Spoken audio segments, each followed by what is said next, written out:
Okay, Helen Horn, and I'm a teacher at Keith Bovington School. So what type of special education teacher are you? I am what they call an SXI, multi-handicapped teacher. Multi-handicapped? Okay. And then how long have you been a special education teacher for? Hired or just in general? Like in general? Probably 12 years. 12 years? Okay. What is probably the most challenging aspect of your job that you would think? Currently, it's dealing with the medical. I have a lot of students that are terminal, I guess, and medically fragile. Okay, so ones that have trouble moving, maybe wheelchairs or anything? Trouble breathing, a lot of respiratory issues we have, and this colder weather is very hard on them. And we do a lot of suctioning, and I do have several students that are on Diastat, which is seizure medicine. So it's for seizures and stuff. Okay. What would you say was the most rewarding then part of it? When they get it, when you see the little light bulb go on for them, and they smile, and when you do something that they're interested in or engaged in, they just light up, and you can tell, in their whole. The way they hold themselves in their chair, and their eyes, they communicate so much more with their eyes, especially because most of my class is nonverbal, so they can't talk. Yeah, so just kind of like Daniel, where you see them, that just the light bulb goes on as soon as they get it, or if they really like something. Oh yeah, exactly. I mean, motivation is a factor. We try and talk about things that they understand and relate to. A lot of my kids are tube fed, so food has no relevance for them. So pizzas, they're not going to understand if we're talking about pizza, but they might understand a story about a bunny or a rabbit if we brought it in. So it's a lot of hands-on. It's a total different. So trying to work it in so each child is specifically taken care of. Oh yeah, something that they enjoy, something that would motivate them. So. Okay. And then another question is what would be the most valuable aspect when you went to school that you use most in your actual classroom, the most valuable part of your training? We've always talked a lot about the fact that they don't prepare you. I mean, because we work with the 1% of special ed. So your special ed classes, they deal with more resource rooms or that kind of stuff. I don't know. I'm trying to think. I think my art background has really helped with my education, so my art classes. So your art classes help with maybe doing crafts with the kids being and kind more of creative and just thinking outside the box and coloring outside the lines and exactly. I think that's good. So it's not even really your special education training, it's the extra stuff that kind of worked into it. Right, exactly. Or just I think back to my special ed, talking about some of my teachers, they talked about are we okay? Perfect. Talked about your testing, and you need to look at your test scores and see where they've grown or where you need to work or focus on. So looking at that kind of stuff. So just trying to bring it all together in one and using different aspects of others. Cool.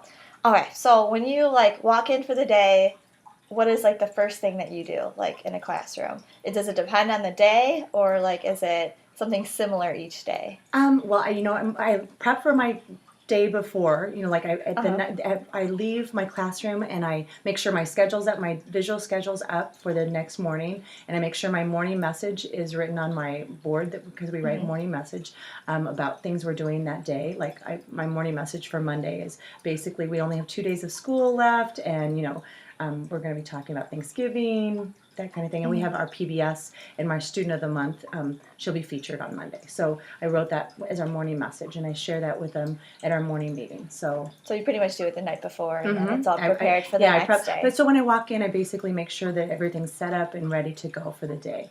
So and then how flexible is your schedule? Is it set in stone, or does it change a lot? Because I know when I went to go observe some people, they said it's crazy every day. It changes every day because you can have the best laid out lesson plan that you're going to function on, and you think that this is what your morning is going to be like, and then you have a seizure, and you have to call the nurse down, and all your lesson stops because you have to focus on the health of your child, that's in your classroom, and you need to make them safe. And exactly. So it does change. You feel like you're on roller skates some days, and then other days you're like, oh wow, we actually got through our lesson today. Okay, good, yay. So I was gonna say, because I actually observed some schools at public schools, so a lot of those kids went to the regular classrooms as well as the special needs classrooms. So they had where their mornings were kind of set in stone, and then after that, some students wouldn't come down, some students would.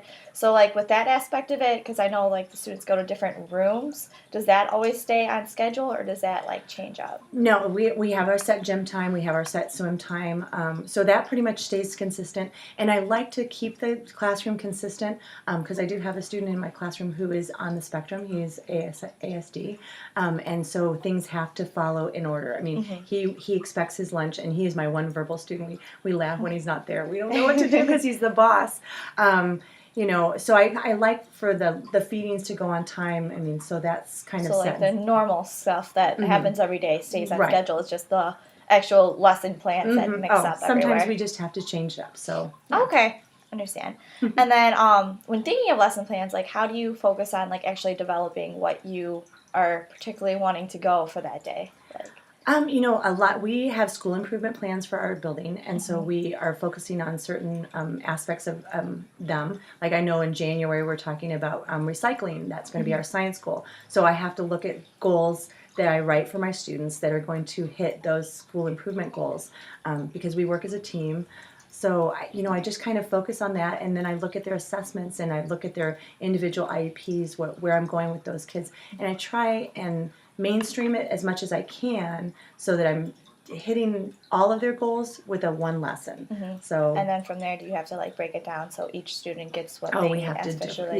differentiate. Okay, that's exactly a thought. So, like, so that kind of answers my next question, is like, how do you provide the services for each individual kid, because all of them are mostly different? Oh, completely. We just have to look at some things we kind of adapt. We might have the same goal, like you know, they will hit a cause and effect button. You know, and I love the new assistive technology because we got all iPads this year, and it is working wonders with my class. But we have to look at certain modifications for them to hit the goals. So maybe they need 1 to 2 verbal prompts. Maybe they would need some physical prompts to achieve that goal. So I just kind of modify those goals that way. So, Okay, so it's just, look at each student. If they, need a little extra prompt, then they do. And if not, then they can start off from the beginning and just work for that way. Yeah. Okay. And then, like, your classroom. Like, how do you have your classroom set up so that it, like, provides the best for your kids? My students, we try and get them out of their wheelchairs as much as possible because nobody wants to sit in the same spot all day. So I have, 2 mats down. I have a large mat and a small mat. And I have a big couch kind of area. It's a big, soft, like oversized beanbag area. We have our changing station. I was really blessed this year because my district provided 2 chairs that we can place the students in that rock. So if they like to bounce, they can move the chair. They were expensive, $1,300 a piece. I got 2 of them. Yay! That's exciting. And then I got this really cool. It's called a Southpaw. It's like a looks like a big, comfy hammock-like chair, and it also bounces. And the students can get in that. And I've really allow the students to. I don't insist that they all be at the table for a lesson. They can. I will go to the mat and instruct them from the mat if that's where they're most comfortable. Because I look at, like, the hierarchy of needs. If you're not comfortable, you're not going to learn. Exactly. So if they're uncomfortable in their chairs, and I have teenagers that have outgrown some of their chairs and they're uncomfortable in their chairs. So I just kind of set my classroom up for meeting those hierarchy of needs. So just, like, making sure that, because if they're not comfortable, they can't then, learn. exactly. If you're not and they're not fed, going to focus if as you're, well. If you're hungry, if you're not fed, if you're uncomfortable, You just be cranky. Yeah, you're just not going to want to be there. Exactly. And then another thing, like, I saw in the other 2 classrooms that I observed, they had, like, half circle tables with like a chair in the middle. Do you have one of those as well? I have 2. Yes. So say, because I see those in a lot of them. I just didn't know if it's like a main staple. It is. We call them horseshoe tables, and they're really nice because the students can be around, and you can actually service 5 students at a time. I have 2 horseshoe tables in the center of my classroom. They're kind of faced like this, and so the 2 horseshoes, and then I can get in the center, and so I can have 8 of my students up there at a time. I can have all 10 of my students up there at a time, and my 2 chairs that I talked about, the rocking chairs, they are there. Because I'll get them out of their chairs and into those, and then we do our lesson, our morning meeting, that kind of thing. So. Speaking of, though, like, getting them out of the chairs, like, does it take a lot of effort to get them out of the chairs, depending on the child? Depends I know some are larger than depends others. on the size. I thankfully don't have students that we need a lift for. We can do a 2-person or a 3-person lift depending on the size of the child and their ability. I do have several students that are able to bear weight and can walk to the chairs and so, with assistance. So, or if they had like walkers or something to help them get to there. So, like, just depends on the child if they have actual some movement or not. Yeah, once again, we differentiate everything. So. Okay, perfect. Then if you have like a disruptive child in the class, because I know that happens a lot, there's a lot of outbursts, like how do you handle that? You have to deal with your behaviors first. I mean, sometimes once again, lesson plans get put on the side because you have to look at the safety of the child. And I think a lot of our behaviors are because they can't communicate. And So they get frustrated. They get frustrated, and they're trying to get something across to you. So you have to address that. So sometimes that you have to deal with the behavior first. So safety of the classroom comes first. So exactly. Because I know a lot of the other ones. Some of the kids they just got up and left the classroom. Like with those, obviously you have to go right out after them. And then like how many do you have parapros in your class? I have 2 parapros, and with SXI you can have up to 10 students. And I do have a full caseload. I know with SCI you can have up to 12, and with MOSI you can have up to 15. MOSI you have 1 para, SCI and SXI you have 2 paras.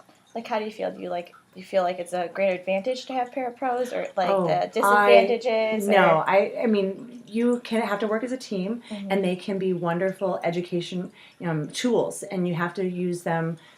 Their strengths and weaknesses too. I mean, I have 1 para that's wonderful with art projects, so I always give them to Betsy to do the art projects because she goes above and beyond, and that's something that she feels strongly about. And then Elise is really good with some of the technology tools, and she's comfortable with that. She's really liking the iPad usage, and so you figure out what they're good at and what they're comfortable with. And they're to your advantage. They're a tool that you have to take advantage of. So it's really nice when you can have. I can have 3 different centers going on in my classroom because I have 2 paraprofessionals that are in my classroom. But I look at them as teacher aides. They can run a center if I let them know what our goals are, and I share that with them as well. I think if you keep it secret, you need to let them know what the students' goals are, because then they're going to be like, oh yeah, I want him to achieve that too, and you let them know. And and then like I know I've done some research on it too, and some people say that like parapros sometimes there's like a disadvantage, like sometimes they're in the way. Do you ever find that being the case at all? I mean, it might just depend on the teacher, I think, too. I think it does depend on the teacher. I do know that sometimes there's a big paraprofessional teacher divide, as far as people feel that they don't have the education behind them. Some of them are very experienced in what they're doing. And I think it's, I don't know, it's just, I think it's personal, and and sometimes you can work well as a team, and just like anything, I feel like it's a marriage. I mean, you either have it or you don't have it.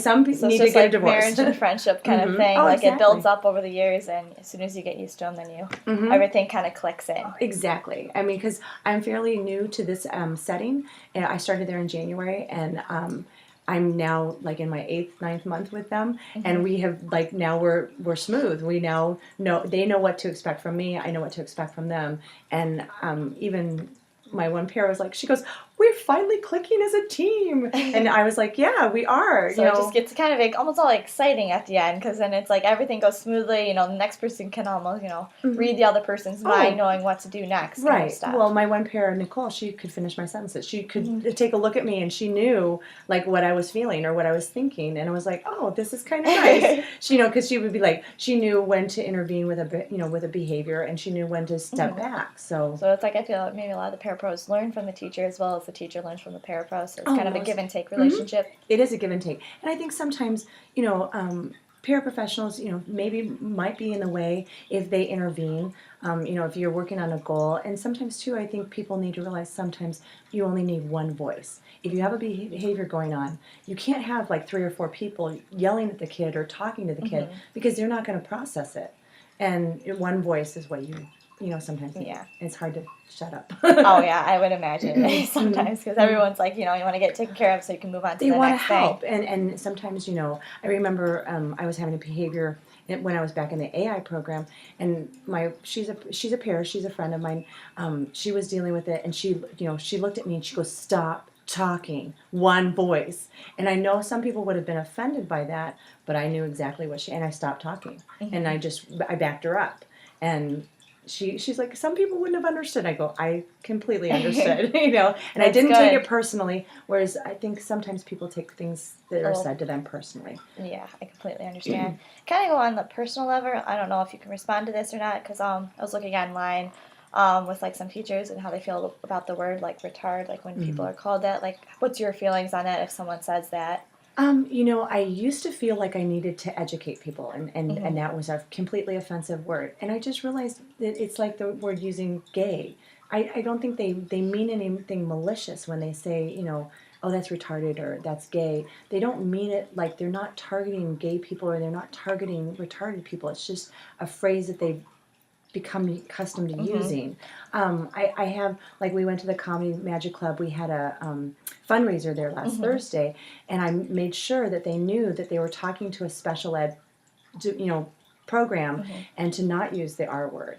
And because one time, when a few years back, one of the comics used it, and it was like a collective gasp was heard because there's parents, and it can be very hurtful. And I think it's just people are becoming more aware of it. Aware of it. So it's kind of just, a lot of people need to be almost educated on it more than like they're not using it to offend anybody. I mean, some people do, but very few actually know what it's I think it's just part of their about. slang. I think it's just, part of their slang, and they just don't even think about it. So Yeah, so exactly. Well, back onto another one. Okay. Like when you have, because you have a bunch of in your classroom, like of course they all have different needs. Like how do you like divvy up your time so you can meet the needs of each individual child? I at the end of the day, I try and think that I spent at least 15 to 20 minutes with each child. I think I'm at an advantage because I do have two paraprofessionals in my room, so I can divvy up. I can say, oh, you work with them on this, and you work with them on this, and then we rotate. So I don't know. I mean, some days we don't get. There's like one day, one of the young ladies, I said it's all about her today, because she got to go swimming, she got to go out in the community today, and some days it's going to be a more focus on that one student. And then I had another student that was seizing that one day, and so we were totally focused on her seizures and her activity. So It just depends on the day. it depends on the day, but I do like to think at the end of the day that I've spent at least 10 to 15 minutes or 15 to 20 minutes with each child, and I feel good about myself that I've done my job. Each has gotten at least somewhat attention and got somewhat of their goal reached for the day. Exactly. Okay. Okay, and then as an educator, what is like the most important thing that you've learned like about yourself through like educating the special needs children? Oh, it's every day I learn something new. I don't know. I think that you need to take pride in the small things. That their goals are not going to be monumental at first, but it's a slow, gradual thing. I had a student one time. We were just working on spelling his name, and we would spell his name every day. And his mom sent me an email when she goes, he's coming home and spelling his name. And, I think it's just realizing that you have to present it multiple times. And maybe it's the 100th time that they'll understand and finally get it. And that light bulb will go on. And that's, you take joy in that because it's a small thing. So Yeah, especially with because I feel like in general education, everyone wants to get it, learn it, get it, learn it, get it. With them, it takes a little bit longer, but maybe it's a greater reward in the end because it did take them so long to get to it. So is that kind of how you feel? Oh, it's most like definitely. just most rewarding. It's almost more rewarding for yourself almost to see that they could finally get it. Right. I mean, it's you take maybe one of your goals is that they will actually grasp a cup, and that might seem like it's not rocket science, but that's huge for them to actually grasp a cup and to be able to give themselves a drink. It's an empowerment. Because we're trying to make them as independent as possible, which is limiting especially because they're in wheelchairs and they basically are trapped. They have to do what you want them to do. They have to go where you want them to go, and their sense of empowerment is lost. And that's so. Especially some of them aren't vocal, so it's like they are totally under the control of whoever is taking care of them. Exactly. They have no say in anything almost. So when they finally get to do something on their own, it's definitely a big thing. It's exciting. It's exciting. I know, just even with my little brother, like Daniel, like as soon as my mom, had to feed him all the time, and all this years ago, but finally when he started picking up the spoon and feeding himself, it was just like glorious. A lot of people think, oh, when you're 2 or 3, they can start doing that. Well, most of them 2 or 3 they can't do that. Right. Oh yeah, and I mean it's small things. It's just you take pleasure in the small things, and you take you have to live for those moments when the light bulb does go on, because it doesn't happen daily. I mean, especially when they're verbal, you see it in gen ed. You see it every day. You see the growth every day. Special ed, it's a slower process, and you So have to just just take sit in the back little and moments go, and appreciate okay, and go, they finally got it, and you write goals that they can achieve within a year. So it's small rewards, but you live for them. Okay, so on the same note, how do you feel like compared to a general ed teacher? Like your aspect of if you had to go into like a general ed classroom, like how would you feel that you'd be looked at compared to if you're in your normal environment? Well, you have to understand that as a special ed teacher, you are a gen ed teacher first. Yes. So I've been in a gen ed setting. I think if I went back to gen ed, I think I would just be blown away with how much they can do. I was like, wow. They. I think back to when I was student teaching in high school and student teaching in the elementary, how independent they were. I don't know. I think I would be overwhelmed with the amount of responsibility that they would be put on the child. So yeah, see, I didn't know that you guys did the gen ed before, because when I've done a lot of my research, some of the people that were like on the outside that weren't our special ed teachers, they're always like, oh, special ed teachers don't know what the general ed teachers do, but you guys really do, because you have to go through it. I didn't know that. It gets very frustrating because sometimes, gen ed teachers, they talk to us like we're special ed, and I'm thinking, I can do your job and my own. So it's like double the reward. It's funny because I think they even forget it that we had to do the extra certification on top of it. So you're pretty much double certified compared to just the one certification. Definitely. So that's a good thing, educate people. They've got double certification, not just the one. And I didn't choose special ed because I couldn't. A lot of them go into that because they can't get hired otherwise, because special ed, the economy, special ed, but I wanted to be a special ed teacher. And so with that, though, if you, got your certification in special ed, so you can still, though, if you wanted to apply for a general ed teacher, you could do that as well? Mm-hmm. That's exactly. Cool. Okay, so with that, what is your, main philosophy about, when teaching the special needs children? You have to meet them at where they're at. You can't, and have high expectations for them, because if you don't think they can do it, they're not going to ever do it. And my school psychologist years ago used to say, no rules without relationships. And I think you have to build relationships with these students, because they're not going to try and work for you if they don't love you, if they don't know you, if they don't feel, because they're going to be like, oh, why do I have to listen to this lady? So I have to laugh, because they are realizing that you do care for them and you want them to succeed.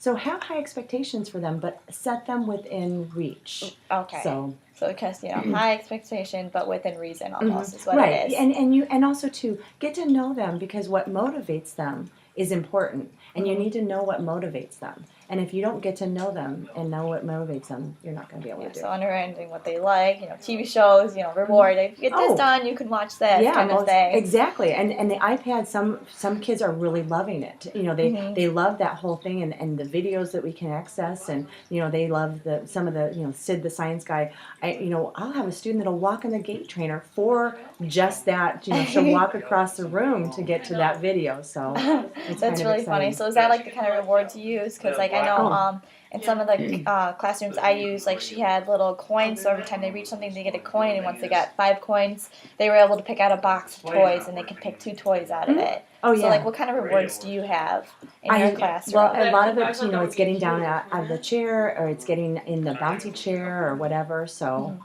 anyway. So just videos, chairs, that kind of stuff. I'm sorry, you are going to the bowling alley to get Aaron. No kidding, what bowling alley? Lakeshore on 12 and Harper. 12 and Harper? Or 13 and Harper, sorry. We're at 12 and Harper. So, sorry. No, that's okay. And then, what I say, I know I said, rewarding. Oh, what do we reward? I reward them. It can be simple things like, I have one student that's verbal, and he always likes me to feed him. So I'm like, okay, if you want me to feed you, you need to get your math done, or you need to get this done if you want to be fed. So, we don't withhold food, but, whoever their choice of, whoever gets to feed them. So, it's just simple things, and you figure out what they like and what they want, and sometimes it's a simple tickle or just even an interaction with a certain staff member. So we figure it out. Exactly. So And then because you said what kind of teacher were you again? I'm an SXI, which is a SXI. multi-handicap. Okay. And then what made you choose to go into that, or were you just placed into that? Oh, well, I was initially, I worked in the AI program, which is the Autistic Impaired program, which is now ASD. So I had 7 years with them. Then I got hired as a MOSI teacher, and I worked with your brother, Daniel, and I loved that experience. But unfortunately, I had a head injury that I was bike riding on my own time, wasn't wearing a helmet, and I got a hairline fracture to my skull, and I'm fine with it. I'm very blessed in that sense, but I had a MOSI student that would target your head and hit at your head, and he gave me a concussion, and so it was deemed that I should be transferred into a more safe environment for myself, and so I'm now an SXI teacher. It wasn't by choice, but I'm now learning that they are deserving of a good teacher as well, and it's making me a better teacher because they're not verbal, and you have to stretch your education fields, a little bit farther. So it just kind of gives you almost a variety of taste of a bit of every kind of thing. Exactly. I think I'm going to be a very well-rounded teacher when this is all said and done. But yeah, So if you did have a choice out of the ones that you have taught, what is your the favorite out of it? I should say. I really didn't. I know that's a hard yeah, question. no. I mean, they have their pluses and minuses because with MOSI they can walk and talk and they're independent and it's great because they get it and you see the light bulb go on faster. I think for them. SCI, I've not had the pleasure of being in the classroom. I've subbed in classrooms for them before, but SXI, I'm now learning that you have to really stretch, and it's making me grow as a teacher. And you have to look further. I mean, I don't know. It's hard to explain.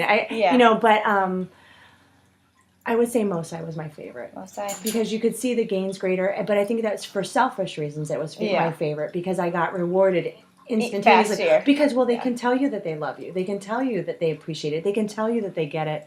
SXI more, you're having to guess, and you're having assume. And sometimes with their goals, I'm like, did they just do that? Did they make an IGA selection? And that's where it's essential sometimes for my parents to help me. They're like, yes, he did look at the yellow one. I was like, okay, perfect, yay. I was like, I thought I saw it, but I wasn't sure. It's not as obvious to you when they reach a goal because they don't speak it. It just kind of, you have to look for it and you have to look a lot closer for it. You have to be more attentive, I think, as an SXI teacher. So, I mean, I'm working harder in a way, I mean, and MOSI was very enjoyable because you saw the goals instantaneously. I mean, almost daily, and I don't know. So, but you love them all, though. Oh, I do. I love them all, and I'm AI was very fun because I dealt with a lot of behaviors, which certainly that prepared me.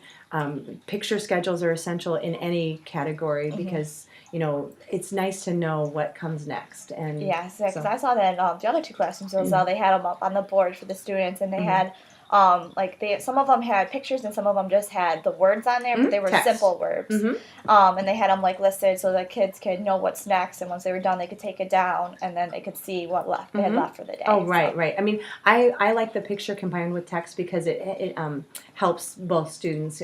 Some of them have word recognition, some of them don't. And then I have 3 of my students that are visually impaired in my classroom, so we have to kind of speak it to them. Yep, exactly. Yeah. What other kind of tools do you have in your classroom? Because I know a lot of times it almost seems like similar to a kindergarten, first grade classroom because they have the clocks, the calendars up, and what other stuff do you have in your classroom to help? With SXI we have a lot of switches that they can hit to make a choice. So sorry. Okay, we'll come back to this question in a minute. No, they're not going to leave a message. Okay, a lot of our visually impaired, you have to have light boxes to help the visually impaired see them. And then we have a lot of switches to help make choices. So I have a lot of kids that have limited arm reach. So the switches help with them making choices. So you bring them up and it's 2 things and they hit whatever one is next. Exactly. That's cool. I like that. That's really cool. So it's kind of cool. So yeah. Actually, that's I think most of the questions that one more thing. Okay. What made you like attracted to actually want to go into the special education versus just staying in the general education? I subbed, and I subbed into a TMI classroom, which is trainably mentally impaired, which is MOSI now. I subbed in that classroom, and I really enjoyed working with the students, and I thought that maybe I would be good at it. And a lot of people say that I'm very patient, and I felt somebody wants to reach me, and I thought that it was just a gift that I might be able to share with them with the special ed. So that's why I did enjoy my Gen Ed experience. I really liked working with high schoolers, but Just like the other one better. yeah, I did. Sorry, Sarah. No, See, I thought this would be so much easier to have it at the house, but oh well, go figure. No, it's perfectly fine. But yeah, no, You'll edit that, this. Okay. that is actually all of my questions. So I just thank you very much for Oh, you're welcome. answering all of them. Okay, you're welcome. So- So cool. What class is this for? It's